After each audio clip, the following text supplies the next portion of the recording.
What would you do if saving a dying stranger meant an entire world of danger riding straight toward you? The sun beat down hard on the New Mexico dust, turning every breath Clara McKee took into grit. The sky was bright white, so sharp it made her eyes water as she carried the half-empty bucket from the creek. Water was the one thing she worked for every single day, a battle she never won but never quit. She was halfway home when she saw something lying in the dirt ahead. At first, she thought it was an animal carcass, but then she saw the chest rise, slow, weak. Her steps froze. It was a young man, barely grown. His skin was the color of old copper, and his black hair was stuck to his face with sweat and blood. An arrow jutted from his thigh. His shirt was torn, his breath ragged. Buzzards circled overhead, waiting. Clara's throat tightened. Her father's voice echoed in her head from years ago. "You see one of them alone, girl. He's bait. The rest ain't far." But she didn't move away. Instead, she knelt slowly, placed her fingers on his neck, and felt a faint pulse. Alive. Barely. She dipped her hand into the bucket and let a few drops fall onto his cracked lips. He flinched, then swallowed. His eyelids fluttered. He whispered something she didn't understand. Comanche. Maybe a prayer. Maybe fear. Then came the sound that made the hair on her neck stand up. Hoofbeats. 6 riders swept toward her in a cloud of dust. Their bandanas covered half their faces, and rifles hung low from their saddles. Tucker rode in front, a man with a voice like gravel and a temper everyone feared. His horse skidded to a stop. "Well now," Tucker drawled, eyeing the wounded man. "Ain't this a surprise?" "He's dying," Clara said, rising to her feet but keeping her body between them. "He's Comanche," Tucker snapped. "Killed 2 men near Dry Creek. Shot him in the back. You help him, Clara, and you're a traitor."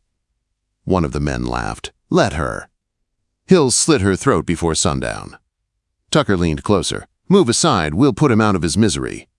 Clara didn't move, her jaw set like iron. "Raise that rifle on my land again, Tucker, and I'll put you in the ground first." Quote. Everything went still. Dust floated like slow smoke. Even the horses seemed to freeze. One of the younger men muttered, "Ain't worth it." Tucker spat, anger burning in his eyes. "You always were a fool for lost causes," he hissed before turning his horse. The posse rode off in a storm of dust. Clara stood frozen until the last hoofbeat faded. Then she dropped to her knees beside the wounded man again. "You better be worth this," she whispered. She wrapped her scarf tight around his leg, trying to stop the bleeding. Her hands shook from fear and anger, but she worked fast. She couldn't pull the arrow yet. She needed to get him home. "Damn you!" she grunted as she hauled him onto her shoulder. "You're heavier than you look." She staggered across the hard ground, her back screaming with each step, her legs nearly buckling. By the time her small cabin came into view, she was shaking. Inside, she dragged him down into the cool cellar, tossed down a blanket and a canteen, then shut the trap door. Only then did her knees give out. She sat there on the floor, rifle across her lap, the adrenaline finally fading. The wind whistled outside, stirring dust against the walls. Clara stared at the trapdoor, her breath shallow. "I hope you live, Comanche," she whispered into the empty room. "Because I just bet everything I have on you." Later she brought a lamp and supplies down to the cellar. The room smelled like earth and old onions. The young man lay still except for the slight rise and fall of his chest. She cut his torn fabric, cleaned the wound, and poured whiskey over it. He groaned, his eyes flashing open for a moment, wild, sharp, afraid. "It's all right," Clara said quietly. "You're safe here, for now." He didn't speak. He only watched her like a trapped animal. Clara cleaned around the arrow but didn't pull it. Not yet. She wrapped it tight. Her hands moved with clumsy care, the way they had years before when her husband came home wounded. He hadn't survived. Infection took him. She wouldn't let that happen again. When she finished, she leaned back, breath shaking. "You don't have to thank me," she muttered. "Just don't kill me when you can stand again." That night, she slept by the trapdoor with her rifle beside her. She told herself it was only for protection, but part of her knew it was something else. Something she didn't have a name for. Near midnight, she woke to a faint sound drifting up from the cellar. A whisper, a name, or a prayer. Nokomi. Soft, broken. She lay still, listening, heart thumping, wondering who or what he was calling for. By morning, the fever had eased. She brought him broth and found him awake, watching her closely. His eyes were clearer now. He reached for the cup with both hands, careful, respectful. When his fingers brushed hers, she felt the warmth of gratitude even without words. He drank slowly, then handed the cup back. His gaze held hers, steady now. Alive, human, real. Clara swallowed hard. She didn't smile. She didn't dare. But something in her chest loosened. Outside, the morning was quiet. Until it wasn't. Hoofbeats again. Slow, heavy, many. Clara walked to the window and froze. More than a dozen Comanche warriors spread across her yard in a silent circle. Their rifles hung at their sides, their paint bright against the morning sun. At their center was an older man with silver streaking his braids. His face was carved from years of battle. He was not just a leader, he was judgment. And he had come for the man in her cellar. The morning light hit the dust like a blade when Clara stepped outside, rifle in her hands, her heart pounding. The warriors surrounding her cabin didn't shout or move. They simply watched her with eyes that had weathered more storms than she could imagine. The man at the front dismounted. He was older, his braids marked with gray, his face carved with lines of war and wisdom. He walked toward her with the calm of someone who feared nothing on earth. Clara lifted her chin. "You came for him." The leader stopped a few paces in front of her. His voice was deep and steady. "We came for our blood." Clara kept the rifle low but ready. "You're too late if you came to bury him." His eyes narrowed. "I found him half dead near the creek," she said. "Arrow in his leg. Sun killing him slow. Your people left him behind." A low murmur rippled through the warriors, like wind moving through tall grass. The leader didn't move, didn't blink, just studied her as if he were weighing her soul. "I dragged him home," Clara continued. "I cleaned the wound, fed him broth. He's alive because I didn't let those men finish him." From beneath the cabin, a faint groan echoed through the floorboards. Every warrior's head turned. Clara didn't flinch. "He's alive," she said, "but he's not ready to ride." The leader stepped closer, hands empty but presence heavy as stone. "You keep him like a prisoner." "I kept him like a man worth saving," she answered. "I didn't bring him here to own him or trade him." Another quiet murmur swept through the warriors. The older man looked toward the roof, the chimney, the signs of her life. His fingers flexed. His stare returned to her. "You say you saved him," he said. "Then you watch over him until he speaks, until he chooses." Her breath caught. She nodded. He turned and signaled his men. They dismounted instead of leaving. They formed a silent ring around the cabin. They were not leaving without their brother. Clara realized she wasn't protecting just one man anymore. She was in the middle of something much larger. The Comanche stayed. They made no fires. They didn't speak unless needed. They sat like shadows around her land, watching the horizon and her cabin door. Clara bolted her door each night. But fear wasn't the reason anymore. Something else had settled in her chest. Something she couldn't name. On the second morning, the leader returned to her porch.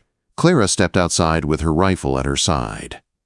"He's not ready," she said before he spoke. "He is our blood," the leader answered. "We take care of our own."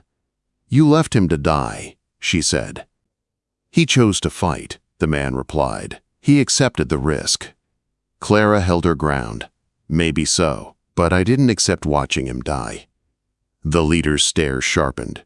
"One more day," he said. "Then we speak again." He turned and walked away. Clara exhaled shakily. That night she carried fresh bandages and warm water down to the cellar. The young man was awake, leaning on one elbow. His skin was pale but no longer burning with fever. He didn't flinch when she approached. She dipped the cloth and began unwrapping the bandage from his thigh. "You've got a stubborn will," she muttered. His voice came soft, gravelly. "So do you." She blinked. "English now?" He nodded. "Some." "Good. I'm tired of talking to myself." He gave the smallest smile. Then his gaze shifted, studying her face. His voice was steady but curious. "Why?" She paused. "Why? What?" "Why save me?" Clara sat back, letting the question sit in the cool, dark air. "You weren't a threat," she said. "Not then. You were dying." That was enough. "That simple?" he asked. "No," she said quietly, "but it's the truth." Silence stretched between them. It was not uncomfortable. It was honest. "My husband died 5 years ago," she said finally. "Not by Comanche. No one really knew. A cattle skirmish. One of those fights where everyone bleeds and no one wins." Quote, the young man watched her carefully. "You think I am him?"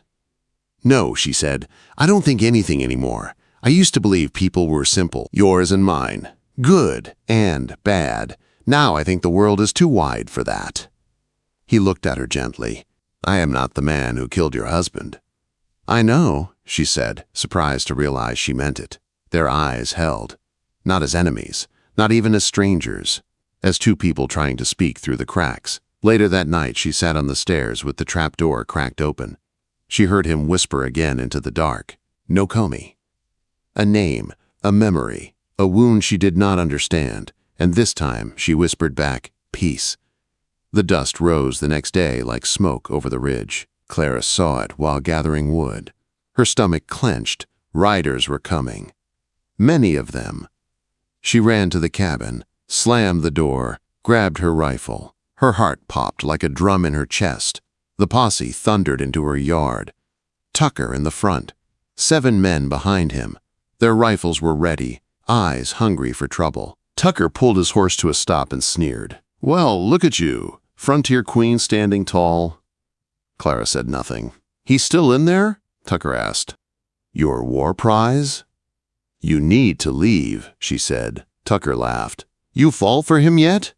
Or just keeping him warm until they come cut your throat?" The men laughed behind him. Suddenly, a rustle sounded from the trees. Movement. Maka's warriors stepped out, rifles raised but not aimed. They stood silent as stone. "Ready." Tucker stiffened.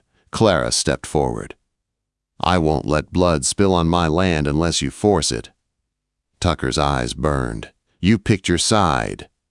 "I didn't pick a side," she snapped. "I picked a life worth saving. You came to kill." Tucker leaned down in his saddle. "You aiming that rifle at me?" "I'm aiming it at the man who makes me dig another grave," she said. The world tightened to a point. Then Koa appeared in the doorway, pale, limping, alive. Tucker cursed. "This ain't over." "No," Clara said, "but maybe it never should have started." Tucker turned his horse. "One day you'll wish you let him bleed." They rode off in a cloud of dust. Clara lowered her rifle. Maka stepped beside her. "You fight for him." "I fight for peace," she said, "but I'll stand between both sides if I have to." Maka nodded. Not approval, recognition.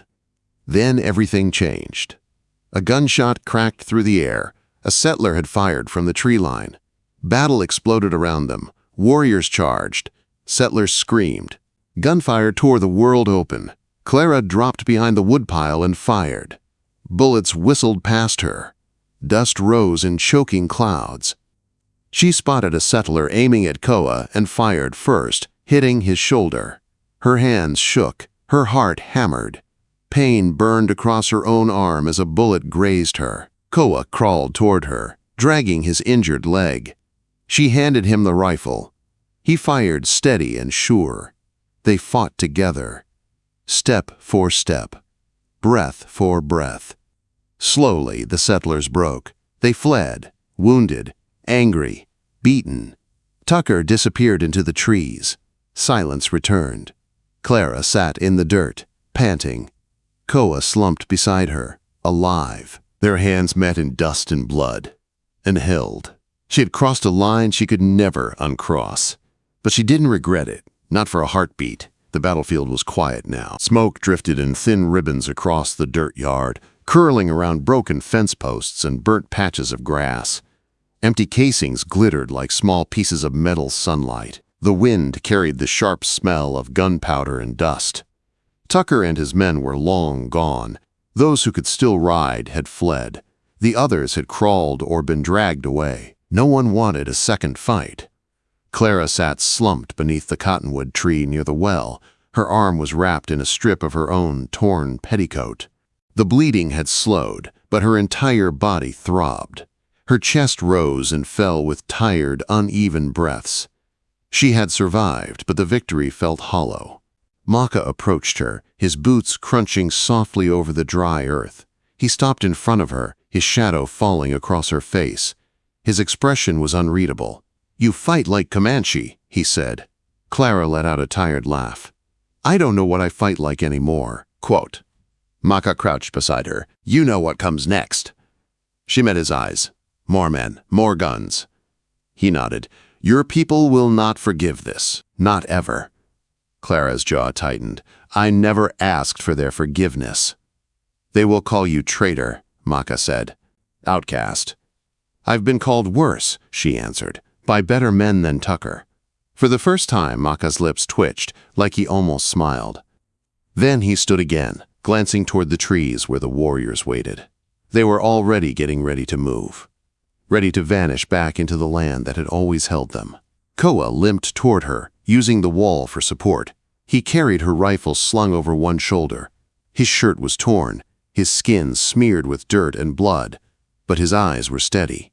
He knelt beside her, slowly, carefully. Then he reached for her hand. "No one comes out of a fire untouched," he said quietly. She looked at him. His voice was soft but sure. "No one survives whole," he continued. "But you lived, and you kept me living." Clara swallowed. Her fingers tightened around his. She didn't speak. She didn't need to. They sat like that for a long moment, heads bowed together. Not in defeat, in understanding. Maka returned once more. His voice was low but firm. "You have no home now, Clara McKee." She looked toward her cabin. The door hung crooked. The porch was splintered. One window was gone. Smoke stains marked the walls. It was a place she had built once with hope, but now it felt like a shell of a life she no longer fit. "Maybe I never did," she said. Maka studied her for a long breath. Then he spoke words he had not planned to say. "Come with us." Clara blinked. "What?" He nodded toward the trees. "Leave this place. Leave this war. Come west. Live where law does not follow, and blood still means something." It wasn't a command. It wasn't pity. It was a path, a way forward. She looked at Koa. He held her hands still, steady as the ground under her feet. He didn't pull her. He didn't ask. But in his eyes she saw something true. A promise made without speaking. She stood slowly, gripping his arm for balance. Her legs trembled, but the strength was coming back. "All right," she said softly. "No promises, no ceremony, just truth." Koa nodded once, slow and sure. Together they stepped away from the old life and toward the new one waiting in the trees. They rode out at dawn. The sky was pale gold, stretching over the broken plains. Clara swung onto her horse, her body still aching from the fight. Behind her, the cabin stood quiet and empty. Its walls were cracked, the porch scorched, the windows broken. It looked smaller now, hollow, like something she had already outgrown. She didn't look back. Koa rode beside her, his legs still wrapped but stronger now, his back straight. Wind tugged at his loose hair. His eyes were steady on the horizon. The Comanche warriors moved in loose formation, slipping through the land with ease. This was no retreat. It was a return. Clara followed them westward, dust rising beneath the hooves. Her hands burned from gripping the reins. Her muscles ached from battle and long nights without rest. But instead of heaviness, she felt a quiet strength settling inside her, the kind that grows from choosing a path no one expected her to take. The land changed as they rode. Open plains shifted into rolling hills. Tall pines spread their shadows over the trail. Sandstone cliffs glowed red beneath the rising sun. The farther she went, the quieter her world became. No gunshots, no threats. Only wind and hoofbeats and the deep wilderness breathing around them. By dusk, they reached a narrow ravine. The warriors dismounted and built a small fire. Clara sat a little apart, watching the flames dance. Koa approached her, crouching close. He held out something in his hand. A necklace, handmade from polished bone, red stone, and woven sinew. He didn't speak. He simply waited. Clara stared at it. Her breath caught in her throat. It wasn't a ring or a vow spoken in church, but it was something deeper. A promise formed in the middle of fire and danger, built on trust she had never expected to find again. Koa tied it gently around her neck. His fingers brushed her skin with careful reverence. Clara placed her hand over the pendant, then over his hand. Their eyes met, a simple moment, a quiet truth. Later that night, she lay under a sky filled with stars, more than she had ever seen. The fire burned low. Koa rested beside her, half awake, watching the embers fade. Clara felt the ache of her old life fall away like dust on the wind. She was not running anymore. She was choosing a people who had treated her with more honor than her own. Choosing a man who showed love in silence and loyalty instead of empty words. Choosing a future that didn't care about where she came from, only who she had become. Out here, the world was wild. The rules were different. Survival was earned. Love was rare. Peace was a choice made every single step. And she had chosen hers. Not back, forward, beside him.